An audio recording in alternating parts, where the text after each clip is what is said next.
Hello दोस्तों, information गुरु channel में आपका स्वागत है दोस्तों। तो आज की जो एम्प्लॉयमेंट नोटिस आ रही है दोस्तों, ये राष्ट्रीय राजधानी क्षेत्र दिल्ली गृह रक्षा महानिदेशालय निष्काम सेवा भवन सीटीआई कॉम्प्लेक्स राजा गार्डन नई दिल्ली 110027। और ये जो वेबसाइट है https://delhi-homeguard.nic.in। तो दोस्तों, ये जो नामांकन सूचना है ये आप देख रहे हैं, ये क्लासिफाइड नंबर ये दिया हुआ है। और महत्वपूर्ण नोट केवल ये जो https://DGH जनरल इनरोलमेंट .in पर आप ऑनलाइन आवेदन भर सकते हैं होमगार्ड के लिए। आवेदन जमा करने की प्रारंभिक तिथि 24/1/2024 है और ऑनलाइन आवेदन जमा कराने की अंतिम तिथि 13/2/2024 है। तो दोस्तों, आप देख लेते हैं कितने पोस्ट पर ये वैकेंसी जो है निकाली गई है। तो ये देखिए दोस्तों, 10,285 होम गार्ड स्वयं सेवकों के 3 साल की अवधि के नामांकन के लिए वैकेंसी निकाली गई है, जिसे 2 साल तक बढ़ाया जा सकता है। ऑनलाइन आवेदन आमंत्रित किए जाते हैं, जिसमें अनुसूचित जाति, अनुसूचित जनजाति, अन्य पिछड़ा वर्ग के उम्मीदवारों के लिए क्रम से 15%, 7.5 और 27% आरक्षण है। प्रत्येक श्रेणी में से 1/3 33.33% रिक्त महिलाओं के लिए आरक्षित सीटें हैं। क्षैतिज आरक्षण 10% रिक्तियां भूतपूर्व सैनिकों के लिए भी आरक्षित हैं, जिनकी उपलब्धता नहीं होने से पूर्व सी एपीएफ सीएपीएफ के कर्मियों से दोनों से उपलब्ध न होने पर सामान्य उम्मीदवारों से पहले नामांकन किया जाएगा। रिक्तियां जो हैं अस्थायी हैं, जिन्हें अंतिम नामांकन के समय वास्तविक आवश्यकता के आधार पर घटाया या बढ़ाया जा सकता है। तो दोस्तों, टोटल 10,285 होम गार्ड की पोस्टें निकाली गई हैं दोस्तों। तो चलिए इसमें मेन बात देख लेते हैं। मानदंड भारत का नागरिक होना चाहिए। और आयु की अब बात कर लेते हैं। एज लिमिट इसमें मांगी गई है 45 से 20 वर्ष होनी चाहिए। और योग्यता 12वीं पास सीनियर सेकेंडरी होना चाहिए। भूतपूर्व सैनिक, पूर्व सीपीएफ कर्मियों के लिए 10th पास इसमें मांगी गई है, 12वीं पास इसमें योग्यता मांगी गई है। और पुरुष की जो हाइट है 165 सेंटीमीटर और महिलाओं के लिए हाइट 152 सेंटीमीटर मांगी गई है। तो दोस्तों, ये जो आप देख रहे हैं ये वेबसाइट है नामांकन के लिए। आप ये पहली वेबसाइट http://DGHG-enrollment.nic पर आप आवेदन कर सकते हैं, या फिर आप https://delhi-homeguard.nic पर भी आवेदन कर पाएंगे। तो अब दोस्तों, इसमें देख लेते हैं। +2 पास मांगा गया है, जिस तरह मैंने आपको बता दिया है। पुरुष के लिए 165 सेंटीमीटर और महिला के लिए 152 सेंटीमीटर हाइट इसमें मांगी गई है। आयु की गणना जो है 24/1/1 के अनुसार की जाएगी। अब बात कर लेते हैं दोस्तों, इसमें क्या पूछा है। जो 30 पुरुष अभ्यर्थी हैं जो 30 वर्ष तक के हैं, उनके लिए 1600 मीटर की रेस 6 मिनट में पूरी करनी है। जो 40 से 30 वर्ष के बीच पुरुष हैं, 1600 मीटर की रेस उन्हें 7 मिनट में पूरी करनी है। जो 45 से 40 वर्ष के पुरुष हैं, उन्हें 1600 मीटर की रेस 8 मिनट में पूरी करनी है। 45 वर्ष से अधिक आयु के भूतपूर्व सैनिक या पूर्व सीएपीएफ कर्मी जो हैं, 1600 मीटर की रेस 10 मिनट में पूरी करनी होगी। अब बात कर लेते हैं महिला अभ्यर्थियों के लिए जो दौड़ है।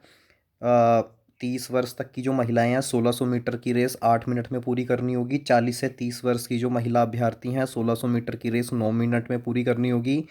45 से 40 वर्ष के बीच जो महिला हैं, 1600 मीटर की रेस 10 मिनट में पूरी करनी होगी। इसी तरह 45 वर्ष से अधिक भूतपूर्व सैनिक या पूर्व सीएपीएफ कर्मी जो हैं, 1600 मीटर की रेस 12 मिनट में पूरी करनी होगी। तो अब बात कर लेते हैं दोस्तों, दस्तावेज के लिए जो बोनस अंक वगैरह क्या कुछ हैं। इसके लिए लिखित परीक्षा पीएमईटी योग्य उम्मीदवारों के लिए लिखित परीक्षा होगी। लिखित परीक्षा में 80 बहुविकल्पीय वस्तुनिष्ठ प्रश्न होंगे। प्रत्येक प्रश्न 1 अंक का होगा। कुल मिलाकर 80 अंक का होगा। अवधि 90 मिनट होगी। प्रश्न निम्नलिखित विषयों से मैट्रिकुलेशन 10th 10वीं कक्षा की मानक का होगा। अंकगणित, सामान्य विज्ञान, सामान्य बुद्धि तर्क, दिल्ली का इतिहास, संस्कृति व स्थलाकृति, भारत का संविधान, प्राचीन भारतीय इतिहास और संस्कृति, भूगोल, समयिकी वगैरह के क्वेश्चन पूछे जाएंगे। नंबर बी की बात करते हैं। प्रश्न पत्र हिंदी अंग्रेजी भाषा में होगा। यदि PMET उत्तीर्ण करने के बाद भूतपूर्व सैनिक या पूर्व सैनिक CMP कर्मियों की संख्या कुल रिक्तियों के 10% से कम रहती है तो उनके लिए कोई लिखित परीक्षा नहीं होगी। बोनस अंक की बात कर लेते हैं। उन्हें बोनस अंक प्रदान उन्हें किया जाएगा दस्तावेज सत्यापन के दौरान इसे स्थापित किया जाएगा और गलत जानकारी या उम्मीदवारी खारिज कर दी जाएगी। भाई आपने गलत जानकारी नहीं देनी है। तो बोनस के रूप में अधिकतम 16 अंक रखे गए हैं। NCC C प्रमाण पत्र के 5 अंक है। NCC B प्रमाण पत्र के 3 अंक है। NCC A प्रमाण पत्र के 2 अंक इसमें रखे गए हैं। तो अनुभव के आधार पर बोनस अंक होमगार्ड के रूप में अनुभव के लिए बोनस अंक यदि 2 वर्ष का अनुभव है तो 3 अंक मिलेंगे। 2 से 3 वर्ष का अनुभव है तो 4 अंक मिलेंगे। 3 से 5 वर्ष का अनुभव है तो 6 अंक मिलेंगे। 5 वर्ष से अधिक का अनुभव है तो 8 अंक मिलेंगे। और नागरिक सुरक्षा में अनुभव के लिए बोनस अंक 2 वर्ष का अनुभव है तो 2 अंक। 2 से 3 वर्ष का अनुभव है तो 3 अंक। 3 से 5 वर्ष का अनुभव है तो 5 अंक। 5 से अधिक वर्ष का अनुभव है तो 6 अंक दिए जाएंगे।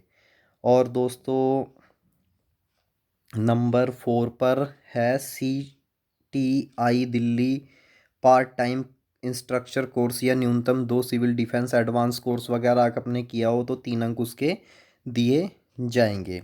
दस्तावेज और बोनस अंक का सत्यापन। पात्रता सत्यापन बोनस अंक के दावे के लिए मूल दस्तावेजों की गठित बोर्ड द्वारा जांच की जाएगी। जो आपके डॉक्यूमेंट्स हैं वो बोर्ड द्वारा जांचे जाएंगे। तो दोस्तों इसमें मेन अपडेट यही थी। लिखित परीक्षा में बेहतर अंक पाने वाले उम्मीदवार को प्राथमिकता दी जाएगी। तो और परिणामों की घोषणा दोस्तों कैसे की जाएगी। जो परिणाम हैं परिणामों की घोषणा पैरा 3 में निर्धारित समान अंक प्राप्त करने वाले उम्मीदवारों के बीच परस्पर रैंकिंग के मानदंडों का पालन करते हुए अंतिम रूप से चयन बोर्ड के द्वारा किया जाएगा। जो होमगार्ड स्वयंसेवकों के नामांकन चयन सूची के अनुसार महानिदेशक गृह रक्षा प्रस्तुत करने के बाद अनुमोदन उपरांत वेबसाइट पर प्रकाशित किया जाएगा। निदेशालय मुख्यालय में नोटिस बोर्ड पर ये यानी कि जो है सूचना इसकी दी जाएगी। तो दोस्तों मैंने मेन अपडेट आपको बता दी है। इसमें अब दृष्टि की बात कर लेते हैं। जो दृष्टि होनी चाहिए दोनों आँखों की दूरदृष्टि सामान्य दोनों आँखों की 6/6 होनी चाहिए सुधार के साथ 6/6। खराब नेत्र दृष्टि 12/6 बिना सुधार के दोनों आँख 9/6 होनी चाहिए। निकटतम दृष्टि दोनों आँखों की मतलब ठीक होनी चाहिए सुधार के बिना। कलर ब्लाइंडनेस से मुक्त होनी चाहिए। कान किसी भी विकलांगता से मुक्त होना चाहिए। डी रोग, हार्निया, बवासीर वगैरह, श्वास रोग, मधुमेह आदि वगैरह नहीं होना चाहिए। अन्य कोई बीमारी होमगार्ड के प्रतिकूल प्रभाव डालेगी। सपाट पैर फ्लैट फुट वाला नहीं होना चाहिए। भाई आपके पैर जो हैं वो सपाट फ्लैट नहीं होने चाहिए। नॉक्ड जो घुटने टकराने नहीं चाहिए, टेढ़े नहीं होने चाहिए। अधिक वजन वाला नहीं होना चाहिए।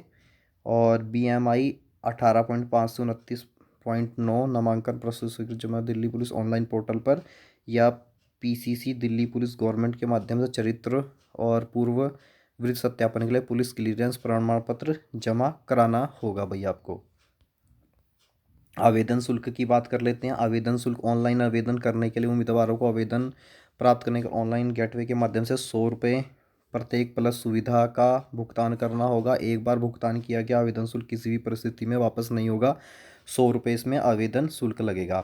तो आवेदन कैसे करें दोस्तों। आवेदन करने के लिए गृह रक्षा महानिदेशालय होमगार्ड दिल्ली के नामांकन पोर्टल पर आवेदन कर सकते हैं। ये जो वेबसाइट देख रहे हैं आप इस वेबसाइट पर या गृह रक्षा महानिदेशालय दिल्ली homeguard.nic.in की वेबसाइट पर भी आप जाकर अपना नामांकन भर पाएंगे। तो दोस्तों ये जो मेन अपडेट थी ये मैंने आपको बता दी। तो मेन अपडेट में दोस्तों बस इतना ही था जो मेन अपडेट मैंने आपको बता दी।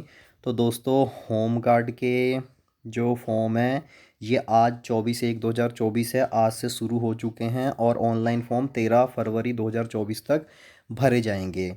10,285 जो पद हैं उस पर होम गार्ड की रिक्रूटमेंट निकाली गई है, दिल्ली होम गार्ड की।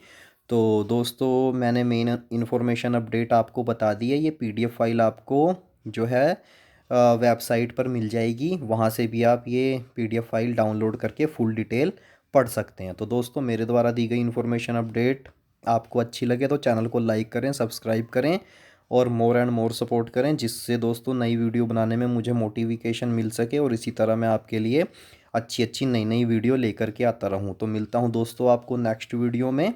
जय श्री राम दोस्तों।